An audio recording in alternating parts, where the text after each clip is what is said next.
students, today's topic is elasticity of demand. Price elasticity of demand. ഇതുവരെ നമ്മൾ പഠിച്ചത് demand എന്താണ്, ഡിമാൻഡ് കർവ് എങ്ങനെ വരയ്ക്കാം, ഡിറ്റർമിനൻസ് ഓഫ് ഡിമാൻഡ്, ഡിമാൻഡിനെ ബാധിക്കുന്ന ഘടകങ്ങൾ, ഇത്രയും കാര്യങ്ങളൊക്കെയാണ് നമ്മൾ പഠിച്ചത്. Next elasticity of demand. Elasticity എന്ന് പറഞ്ഞാൽ വേർഡ് മീനിങ് എന്താണ്? Elasticity is responsiveness. ഇലാസ്റ്റിസിറ്റി എന്ന് പറഞ്ഞാൽ റെസ്പോൺസീവ്നെസ് എന്ന് പറഞ്ഞാൽ അതിനോട് ഉള്ളൊരു പ്രതികരണം, ഡിമാൻഡിനോടുള്ള അല്ലെങ്കിൽ ഡിമാൻഡിൻ്റെ ഒരു പ്രതികരണം ഏതിനോടായിരിക്കും? പ്രൈസിനോട്. Price elasticity of demand. അങ്ങനെയാണെങ്കിൽ പ്രൈസ് ഇലാസ്റ്റിസിറ്റി ഓഫ് ഡിമാൻഡിനെ നമുക്ക് എങ്ങനെ ഡിഫൈൻ ചെയ്യാനായിട്ട് പറ്റും? Elasticity of demand is the degree of responsiveness of quantity demanded with respect to change in price of the commodity. വസ്തുവിൻ്റെ വിലയിൽ വരുന്ന മാറ്റം കൊണ്ട്, മാറ്റം എന്ന് പറയുമ്പോൾ കൂടാം കുറയാം, വസ്തുവിൻ്റെ വിലയിൽ വരുന്ന മാറ്റം കൊണ്ട് ഡിമാൻഡിൽ വരുന്ന വ്യത്യാസം, അതിൻ്റെ ഡിഗ്രി, അതിൻ്റെ തോതിനെയാണ് എന്ത് പറയുന്നത്? ഇലാസ്റ്റിസിറ്റി ഓഫ് ഡിമാൻഡ് എന്ന് പറയുന്നത്. ഇപ്പോൾ ഒരു വസ്തുവിൻ്റെ വില കൂടുകയാണെങ്കിൽ സ്വാഭാവികമായിട്ടും അതിൻ്റെ ഡിമാൻഡ് കുറയും. അപ്പോൾ ഏതളവിലാണ് അത് കുറയുന്നത് അല്ലെങ്കിൽ ഏതളവിലാണത് കൂടുന്നത്, അതിൻ്റെ ഡിഗ്രിയാണ് നമ്മൾ എന്ത് പറയുന്നത്? ഇലാസ്റ്റിസിറ്റി ഓഫ് ഡിമാൻഡ് എന്ന് പറയുന്നത്. Elasticity of demand is the degree of responsiveness എന്തിൻ്റെ? Of quantity demanded with respect to changing price of the commodity. വിലയിൽ വരുന്ന അല്ലെങ്കിൽ വസ്തുവിൻ്റെ വിലയിൽ വരുന്ന വ്യത്യാസം കൊണ്ട് ക്വാണ്ടിറ്റിയിൽ വരുന്ന അല്ലെങ്കിൽ ഡിമാൻഡിൽ വരുന്ന വ്യത്യാസത്തിൻ്റെ തോതിനെയാണ് നമ്മൾ എന്ത് പറയുന്നത്? ഇലാസ്റ്റിസിറ്റി ഓഫ് ഡിമാൻഡ് എന്ന് പറയുന്നത്. ഇനി ഈ ഇലാസ്റ്റിസിറ്റി ഓഫ് ഡിമാൻഡ് കാണാനുള്ള ഇക്വേഷനാണ് നമ്മൾ പറയുന്നത്. Elasticity of demand is equal to delta Q by delta P into P by Q. Delta Q എന്ന് പറഞ്ഞാൽ എന്താ? ഡെൽറ്റ എന്ന് പറഞ്ഞാൽ ഇവിടെ നമ്മൾ ഉദ്ദേശിക്കുന്നത് ചേഞ്ച് എന്നാണ്. അപ്പോൾ ചേഞ്ച് ഇൻ ക്വാണ്ടിറ്റി, ക്വാണ്ടിറ്റിയിൽ വരുന്ന വ്യത്യാസം. ഡെൽറ്റ P എന്ന് പറഞ്ഞാലോ ചേഞ്ച് ഇൻ പ്രൈസ്. P എന്ന് പറഞ്ഞാൽ ഒറിജിനൽ പ്രൈസ്, മുൻപേ ഉള്ള പ്രൈസ്. Q എന്ന് പറഞ്ഞാൽ ഒറിജിനൽ ക്വാണ്ടിറ്റി, മുൻപേ ഉള്ള ക്വാണ്ടിറ്റി. അപ്പോൾ elasticity of demand is equal to delta Q by delta P into P by Q. ഇതാണ് ഇലാസ്റ്റിസിറ്റി ഓഫ് ഡിമാൻഡ് കാണാനുള്ള ഇക്വേഷൻ. ഇനി നമുക്ക് പ്രോബ്ലം ചെയ്യുമ്പോൾ കൂടുതൽ ഡീറ്റെയിൽ ആയിട്ട് മനസ്സിലാവും.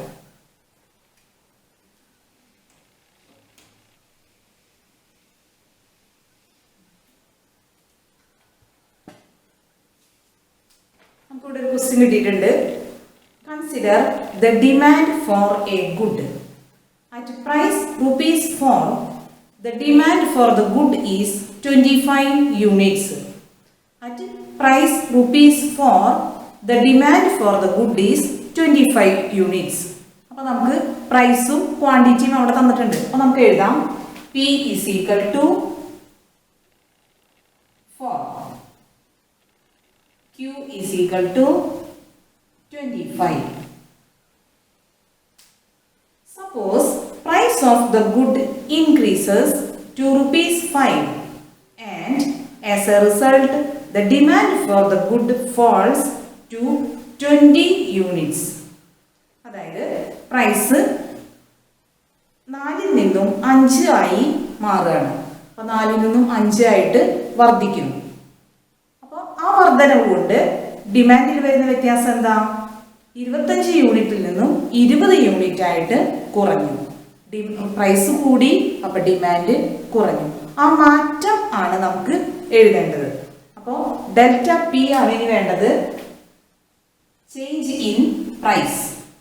ചേഞ്ച് ഇൻ പ്രൈസ് എന്ന് പറഞ്ഞാൽ ആദ്യം 4 ആയിരുന്നു, അതിൽ നിന്നും 5 ആയി മാറി. അപ്പോൾ ചേഞ്ച് ഇൻ പ്രൈസ് എത്രയാ? 1. Delta P is equal to 1. And as a result, the demand for the good falls to 20 units.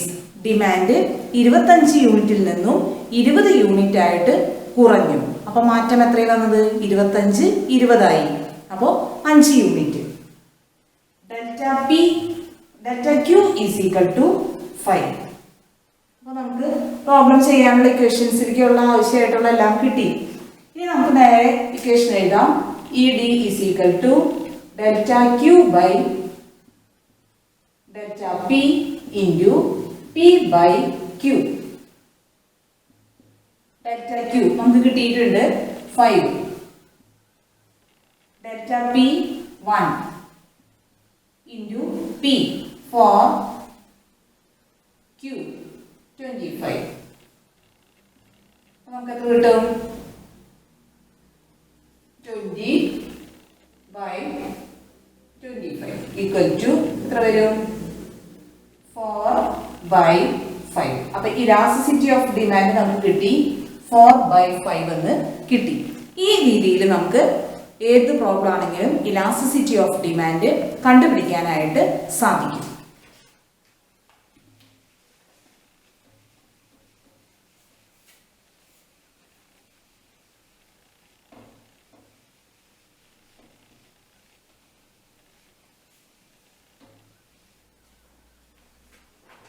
Next, degrees of price elasticity of demand. ഏതൊക്കെ തരത്തിലാണ്, ഏതൊക്കെ അളവിലാണ് പ്രൈസ് ഇലാസ്റ്റിസിറ്റി ഓഫ് ഡിമാൻഡ് ഉള്ളത് എന്നാണ് നമ്മൾ പറയുന്നത്. First type is perfectly elastic demand.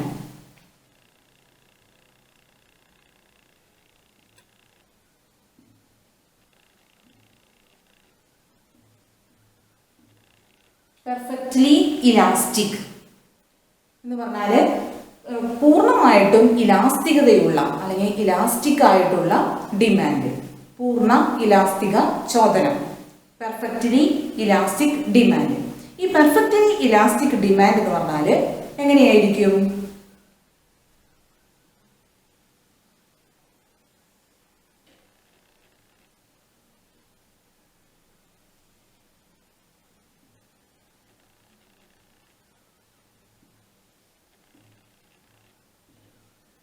എപ്പോഴും perfectly elastic ഡിമാൻഡിന്റെ demand curve a horizontal straight line parallel to X axis. X ആക്സിസിന്, ഈ ആക്സിസിന് പാരലൽ ആയിട്ട്, അതിനോട് പാരലൽ ആയിട്ട് ഉള്ള ഒരു ഹൊറിസോണ്ടൽ സ്ട്രെയിറ്റ് ലൈൻ ആയിരിക്കും. പെർഫെക്റ്റ്ലി ഇലാസ്റ്റിക് ഡിമാൻഡ് ആണെങ്കിൽ അതിന്റെ ഡിമാൻഡ് കർവ് എന്ന് പറയുന്നത് it is a horizontal straight line parallel to X axis. അവിടെ elasticity of demand is infinity, അത് അനന്തമായിരിക്കും. എന്ന് പറഞ്ഞാൽ പ്രൈസ് ഇവിടെ സ്ഥിരമായിട്ട് നിൽക്കുകയാണ്. ഇതിന് പീന്ന് കൊടുക്കുകയാണെങ്കിൽ ഇവിടെ പ്രൈസ് ഇത്രയാണ്. പ്രൈസിലൊരു വ്യത്യാസവും ചെറിയ വ്യത്യാസമൊക്കെ ഉണ്ടാവുള്ളൂ, കാര്യമായിട്ടുള്ള ഒരു വ്യത്യാസം ഉണ്ടാവില്ല. അങ്ങനെയാണെങ്കിൽ പോലും ഡിമാൻഡ് കൂടിക്കൊണ്ടേയിരിക്കും, അതിന് യാതൊരു വ്യത്യാസവും ഇല്ല. അപ്പോൾ അങ്ങനെയുള്ള ഡിമാൻഡിനെയാണ് നമ്മൾ എന്ന് പറയുന്നത് ഡിമാൻഡ് ഈസ് ഇൻഫിനിറ്റി, അനന്തമായിട്ട് പോയിക്കൊണ്ടിരിക്കുന്നു. This is perfectly elastic demand.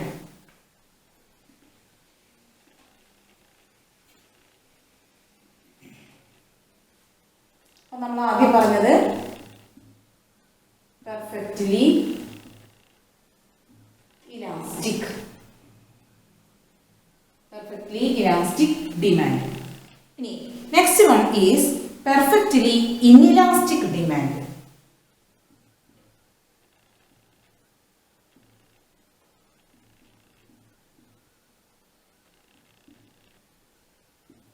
Perfectly inelastic കേൾക്കുമ്പോൾ തന്നെ നമുക്ക് അറിയാം, അതിന്റെ ആദ്യം പറഞ്ഞതിന്റെ നേരെ ഓപ്പോസിറ്റ് ആയിരിക്കും ഇത്. അപ്പൊ എങ്ങനെയായിരിക്കും അതിന്റെ ഡിമാൻഡ് കർവ് വരിക?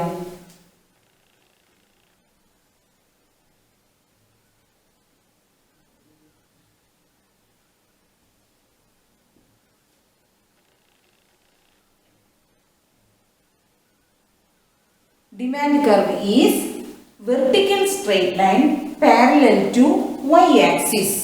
നേരത്തെ പറഞ്ഞത് x ആക്സിസിന് പാരലൽ ആയിരുന്നു, ഇത് y ആക്സിസിന് പാരലൽ ആണ്. നേരത്തെ പറഞ്ഞതിന്റെ ഇലാസ്റ്റിസിറ്റി ഇൻഫിനിറ്റി ആയിരുന്നു, ഇതിന്റെ elasticity of demand is equal to 0 എന്ന് പറഞ്ഞാൽ പ്രൈസ് എത്രയൊക്കെ മാറിയാലും കൂടിയാലും കുറഞ്ഞാലും എന്തൊക്കെ സംഭവിച്ചാലും ഡിമാൻഡിന് ഒരു മാറ്റവും ഇല്ല, അതവിടെ സ്ഥിരമായിട്ട് അങ്ങനെ നിൽക്കുകയാണ്. ഇതിനെയാണ് നമ്മൾ പറയുന്നത് perfectly inelastic demand. Demand curve is a vertical straight line parallel to y axis. y ആക്സിസിന് പാരലൽ ആയിട്ടുള്ള വെർട്ടിക്കൽ സ്ട്രേറ്റ് ലൈൻ ആയിരിക്കും ഡിമാൻഡ് കർവ്. അപ്പോൾ രണ്ടാമത്തെ മനസ്സിലായിട്ടുണ്ടാവും. രണ്ടാമത്തെ കൂടെ എഴുതി വെക്കാം. Perfectly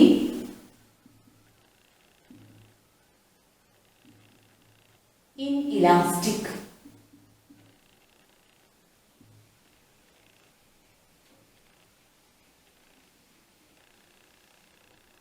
Third one is unitary elastic.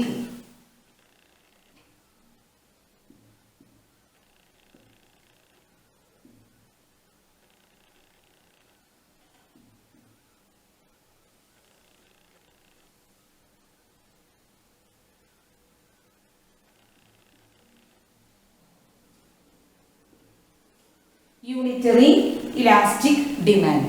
ഇതിന്റെ ഡിമാൻഡ് കർവ് എങ്ങനെയായിരിക്കും? In the case of unitary elastic demand curve is a rectangular hyperbola. എന്ന് പറഞ്ഞാൽ ഈ ഷേപ്പിലായിരിക്കും ഡിമാൻഡ് കർവ് ഉണ്ടായിരിക്കുക. ഇതിനെയാണ് നമ്മൾ ഇതിന്റെ ഇലാസ്റ്റിസിറ്റി എത്രയായിരിക്കും? Elasticity of demand is equal to 1 എന്നതുകൊണ്ടാണ് നമ്മൾ എന്ത് പറയുന്നത്? യൂണിറ്ററി ഇലാസ്റ്റിക് എന്ന് പറയുന്നത്. അപ്പോൾ demand curve is a rectangular hyperbola. അപ്പോൾ 3 ടൈപ്പാണ് നമ്മൾ പഠിച്ചത്. ആദ്യത്തേത് പെർഫെക്റ്റ്ലി ഇലാസ്റ്റിക്, രണ്ടാമത്തേത് പെർഫെക്റ്റ്ലി ഇൻഇലാസ്റ്റിക്, മൂന്നാമത്തേത് unitary elastic.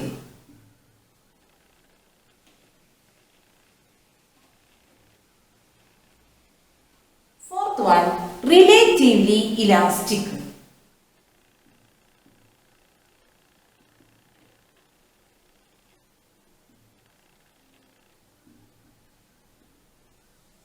Relatively elastic.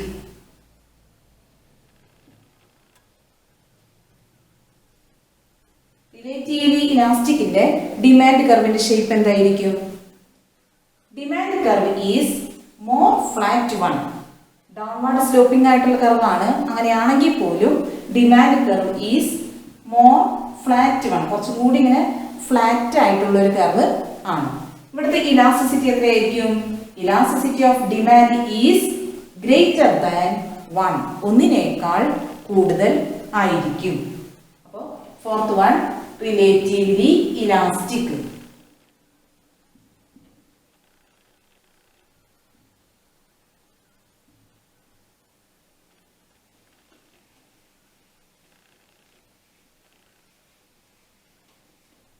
Fifth one, relatively inelastic.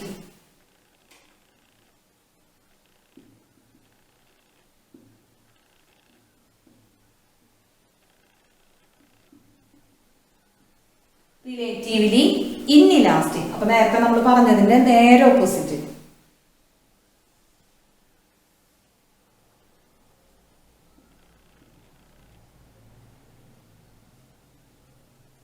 ഇതിന്റെ ഡിമാൻഡ് കർവ് എങ്ങനെയായിരിക്കും? നേരത്തെ കുറച്ച് ഫ്ലാറ്റ് ആണെന്നാണ് നമ്മൾ പറഞ്ഞത്. അപ്പൊ ഇതെങ്ങനെയായിരിക്കും? മോർ സ്റ്റീപ്പ് വൺ, കുറച്ച് കുത്തനെയുള്ളത് ആയിരിക്കും. ഈ രീതിയിലായിരിക്കും ഡിമാൻഡ് കർവ്. ഇതിന്റെ ഇലാസ്റ്റിസിറ്റി എങ്ങനെയായിരിക്കും? Elasticity of demand is less than 1, ഒന്നിനേക്കാൾ കുറവായിരിക്കും. അതായത് നമ്മൾ അതിന്റെ പ്രോബ്ലം ചെയ്ത് ആൻസർ കിട്ടുന്നത് ഒന്നിനേക്കാൾ കുറഞ്ഞ ഒരു ആൻസർ ആയിരിക്കും കിട്ടുക. അപ്പൊ last one is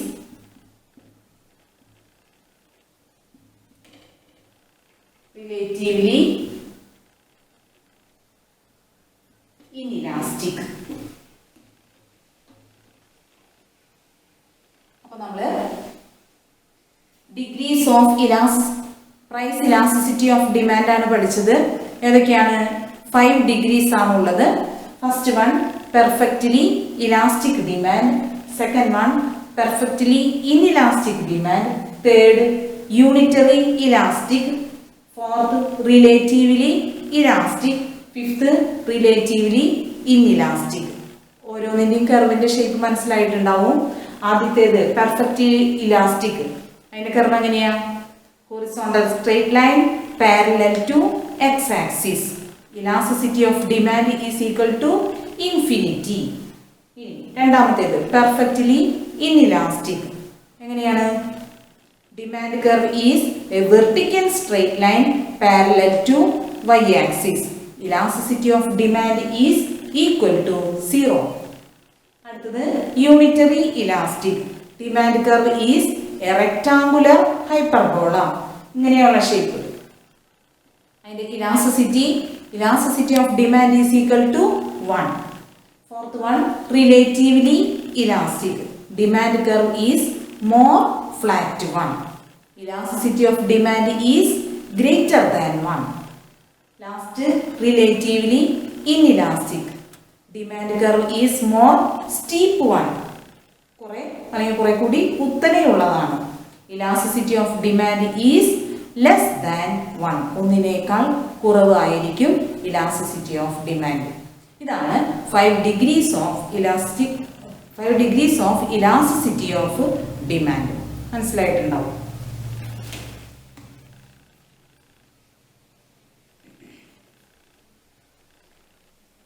next methods for measuring elasticity of demand.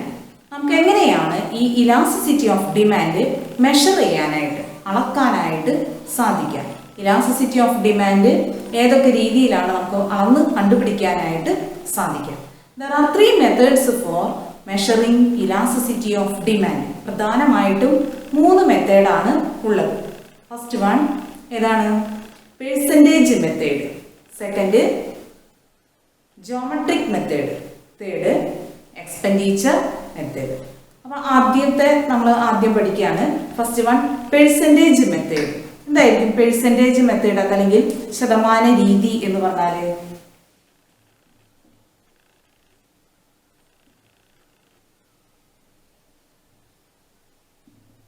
Percentage method. In percentage method, elasticity of demand is percentage change in quantity demanded by percentage change in price. Elasticity of demand is equal to percentage change in quantity demanded by percentage change in price. ഈ equation ഉപയോഗിച്ചാൽ നമുക്ക് percentage മെത്തേഡിൽ elasticity of demand കാണാനായിട്ട് സാധിക്കും. ഇതിൻ്റെ short form ആണ് നമ്മൾ ആദ്യം ഇലാസ്റ്റിസിറ്റി ഓഫ് ഡിമാൻഡ് കാണാനുള്ള ഇക്വേഷൻ പഠിച്ചു വെച്ചത്. എന്തായിരുന്നു? Elasticity of demand is equal to delta Q by delta P into P by Q. ഇതാണ് പെർസെൻറ്റേജ് മെത്തേഡിൽ ഇലാസ്റ്റിസിറ്റി ഓഫ് ഡിമാൻഡ് കാണാനുള്ള equation.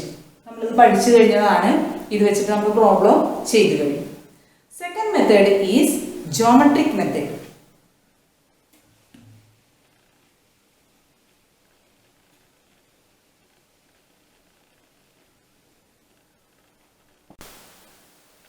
Next method is geometric method.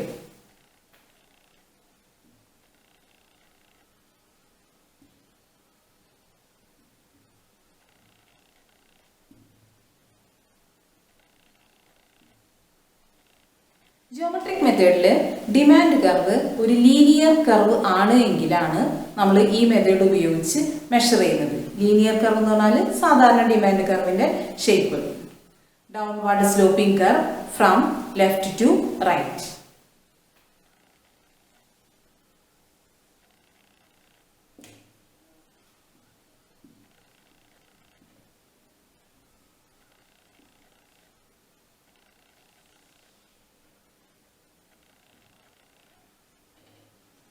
ഇവിടെ എ ഇ ആണ് demand curve.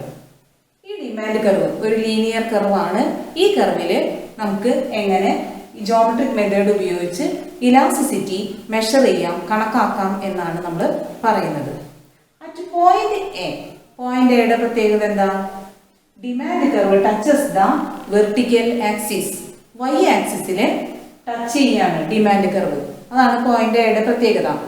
ഈ പോയിന്റിൽ elasticity of demand is equal to infinity. Elasticity of demand infinity ആയിരിക്കും, അനന്തമായിരിക്കും, അല്ലെങ്കിൽ വളരെ കൂടുതൽ ആയിരിക്കും. ഇനി അറ്റ് പോയിന്റ് ഇ, പോയിന്റ് ഇയുടെ പ്രത്യേകത എന്താ? Demand curve touches the X axis, X ആക്സിസിലെ ഡിമാൻഡ് കർവ് ടച്ച് ചെയ്യുന്നു. ഈ പോയിന്റിൽ elasticity of demand is equal to 0. Elasticity of demand 0 ആയിരിക്കും.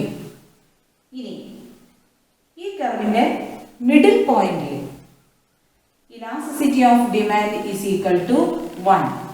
ഇലാസ്റ്റിസിറ്റി ഓഫ് ഡിമാൻഡ് 1 ആയിരിക്കും.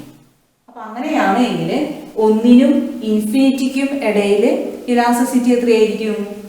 ഇവിടെ ഏത് പോയിന്റ് എടുത്താലും, ഈ പോയിന്റിനും ഈ പോയിന്റിനും ഇടയിൽ ഏത് പോയിന്റ് എടുത്താലും elasticity of demand is greater than 1, 1നേക്കാൾ കൂടുതൽ ആയിരിക്കും. അതുപോലെ തന്നെ ഇതിനും ഇടയിൽ, 1നും 0ക്കും ഇടയിൽ ഏത് പോയിന്റ് എടുത്താലും elasticity of demand is less than 1, 1നേക്കാൾ കുറവ് ആയിരിക്കും. ഇതാണ് ജോമെട്രിക് മെത്തേഡ് ഉപയോഗിച്ച് ഇലാസ്റ്റിസിറ്റി ഓഫ് ഡിമാൻഡ് കാണാനുള്ള രീതി. അപ്പൊ ഏത് പോയിന്റ് ആണെങ്കിലും നമുക്ക് കിട്ടിക്കഴിഞ്ഞു. At point A elasticity of demand is equal to infinity. At point B elasticity of demand is greater than 1. At point C elasticity of demand equal to 1. At point D elasticity of demand is less than 1. At point E, elasticity of demand is equal to 0. രണ്ട് മെത്തേഡാണ് നമ്മൾ പഠിച്ചത്. ആദ്യത്തേത് percentage method, രണ്ടാമത്തേത് geometric method, മൂന്നാമത്തേത് expenditure method.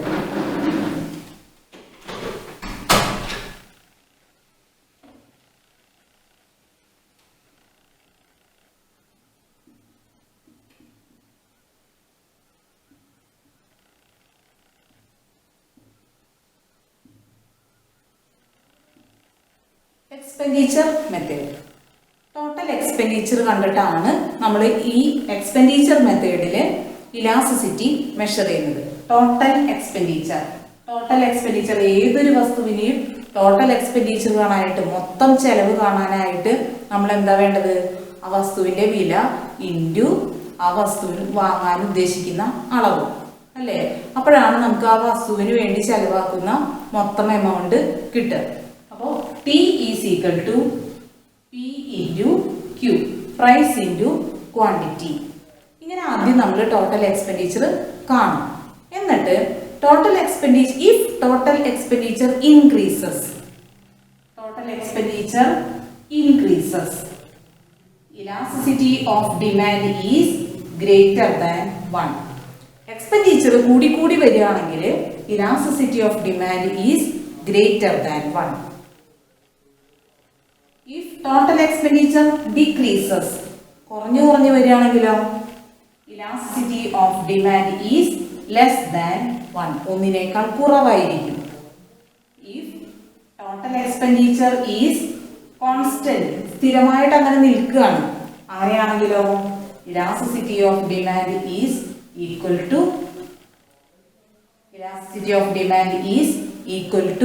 1. If total expenditure increases, total expenditure കൂടി വരികയാണെങ്കിൽ elasticity of demand is greater than 1.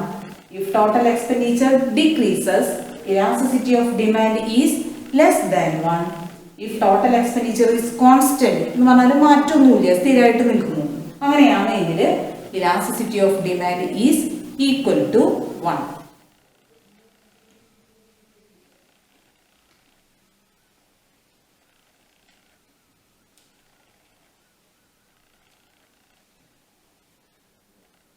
Next, factors influencing or determining elasticity of demand. Elasticity ഇലാസ്റ്റിസിറ്റിയെ ബാധിക്കുന്ന ഘടകങ്ങൾ ഏതൊക്കെയാണ്? നമുക്കറിയാവുന്ന കാര്യങ്ങൾ തന്നെയാണ്, സിമ്പിൾ ആയിട്ടുള്ള കുറച്ച് പോയിന്റ്സ് ആണ്. ഫസ്റ്റ് വൺ എന്തായിരിക്കും? Nature of the commodity.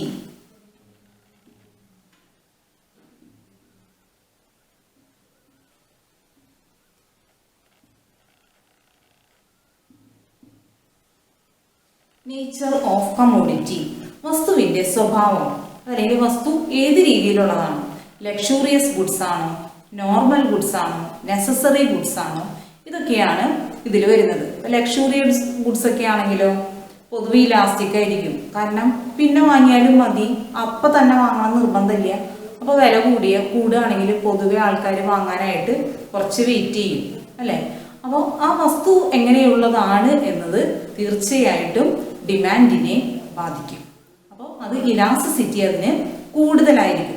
അതേസമയം നെസസറി ഗുഡ്സ്, ഒഴിച്ചുകൂടാൻ പറ്റാത്ത മരുന്ന് പോലെയുള്ള സാധനങ്ങളൊക്കെ ആണെങ്കിലോ നമുക്ക് വില കൂടിയാൽ അത് വാങ്ങിയേ പറ്റൂ. അതുകൊണ്ട് അതിൻ്റെ ഡിമാൻഡ് ഒരിക്കലും വില കൂടിയാലും കുറഞ്ഞാലും ഇലാസ്റ്റിക് അല്ല. എന്ന് പറഞ്ഞാൽ എന്താ? വില കൂടിയാലും കുറഞ്ഞാലും ആൾക്കാരത് നിർബന്ധിതരാണ് അത് വാങ്ങാനായിട്ട്, അതുകൊണ്ട് തന്നെ അത് വാങ്ങിയിരിക്കും. അപ്പോൾ നേച്ചർ ഓഫ് കമ്മോഡിറ്റി, വസ്തു ഏത് രീതിയിലുള്ളതാണ് എന്നത് തീർച്ചയായിട്ടും ഡിമാൻഡിനെ ബാധിക്കും. ഇനി second one, income of the consumer, കൺസ്യൂമറുടെ വരുമാനം. അപ്പോൾ നല്ല വരുമാനമുള്ള ഒരു വ്യക്തിയാണ്, റിച്ച് ആയിട്ടുള്ള വ്യക്തിയാണ്, അയാളെ സംബന്ധിച്ച് എങ്ങനെയായിരിക്കും? സാധനങ്ങളുടെ വില കൂടിയാലും ചിലപ്പോൾ അയാൾ അറിയണ പോലും ഉണ്ടാവില്ല. പക്ഷെ സാധാരണക്കാരനോ വില കൂടുന്നതും കുറയുന്നതൊക്കെ നമ്മൾ കൃത്യമായിട്ട് അറിയും. അപ്പോൾ ഈ കൺസ്യൂമറുടെ വരുമാനം തീർച്ചയായിട്ടും ഇലാസ്റ്റിസിറ്റിയെ ബാധിക്കും.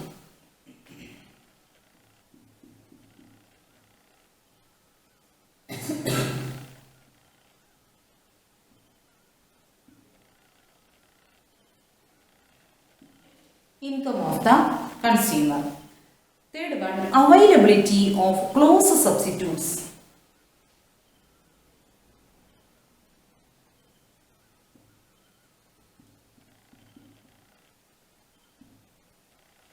അതായത് ചില വസ്തുക്കൾക്ക് ക്ലോസ് സബ്സ്റ്റിറ്റ്യൂട്ട്സ് ഉണ്ടാവും. ക്ലോസ് സബ്സ്റ്റിറ്റ്യൂട്ട്സ് എന്ന് പറഞ്ഞാൽ എന്താ? അതുപോലെ തന്നെയുള്ള മറ്റു വസ്തുക്കൾ ഉണ്ടാവും.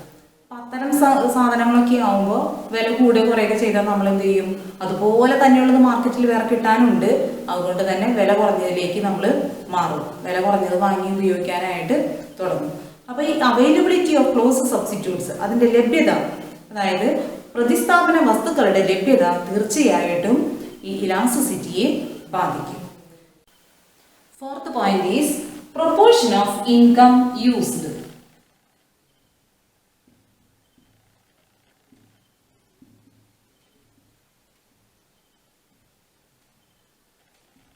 നമ്മുടെ വരുമാനത്തിൽ ഭൂരിഭാഗം ഉപയോഗിക്കുന്നതാണോ അതല്ലെങ്കിൽ കുറഞ്ഞ ഭാഗം ഉപയോഗിക്കുന്നതാണോ എന്നത് തീർച്ചയായിട്ടും ഇലാസ്റ്റിസിറ്റിയെ ബാധിക്കും. അപ്പോൾ നമ്മുടെ വരുമാനത്തിൽ വളരെ കുറച്ചൊരു ഭാഗം ഉപയോഗിച്ച് മാത്രം നടത്തുന്ന ഒരു കാര്യം ആണെങ്കിൽ അതിൻ്റെ വില കൂടിയാലും കുറഞ്ഞാലും നമുക്കത് വലിയ വിഷയമൊന്നും ആയിരിക്കില്ല. പക്ഷെ അതേസമയം നമ്മുടെ വരുമാനത്തിൻ്റെ വലിയൊരു ഭാഗം ഉപയോഗിച്ച് നമ്മൾ നടത്തുന്ന കാര്യങ്ങൾ, അത്തരം കാര്യങ്ങൾ തീർച്ചയായിട്ടും ഇലാസ്റ്റിക് ആയിരിക്കും. Next point is price of the good.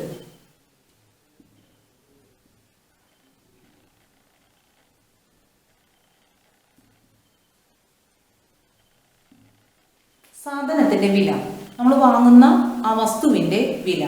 ചില വസ്തുക്കൾ നമുക്കറിയാം മാർക്കറ്റിൽ വളരെ വില കുറഞ്ഞ വസ്തുക്കളാണ്. അപ്പം അത്തരം വസ്തുക്കളുടെ ഡിമാൻഡ് ഒരിക്കലും ഇലാസ്റ്റിക് ആയിരിക്കില്ല. ഇപ്പോൾ ഉപ്പ് പോലെയുള്ള സാധനങ്ങൾ, ഉപ്പിൻ്റെ പ്രത്യേകത എന്താ? വളരെ ചെറിയൊരു വില കൊടുത്ത് നമുക്ക് വാങ്ങാൻ കിട്ടും. അതുകൊണ്ട് തന്നെ ഉപ്പിൻ്റെ വില കുറച്ചൊന്ന് കൂടിയാലോ കുറച്ചൊന്ന് കുറഞ്ഞാലോ നമ്മൾ ആരും ശ്രദ്ധിക്കുക പോലുമില്ല. അതേസമയം ഗോൾഡാണെങ്കിലോ സ്വർണത്തിൻ്റെ വില കുറച്ചൊന്ന് കൂടിയാൽ നന്നായി നമ്മൾ ശ്രദ്ധിക്കും. കാരണം നല്ല വിലയുള്ള ഐറ്റം ആയതുകൊണ്ട് തന്നെ കുറച്ച് വില കുറഞ്ഞാലും എല്ലാവരും നന്നായി ശ്രദ്ധിക്കും. അപ്പോൾ വസ്തുവിൻ്റെ വിലയും ഇലാസ്റ്റിസിറ്റിയെ ബാധിക്കും. Next is time period. നമുക്ക് ലഭ്യമായിട്ടുള്ള കാലഘട്ടം, ചില കാര്യങ്ങൾ നടത്താൻ നമുക്ക് കുറേയധികം സമയം ഉണ്ടാവും.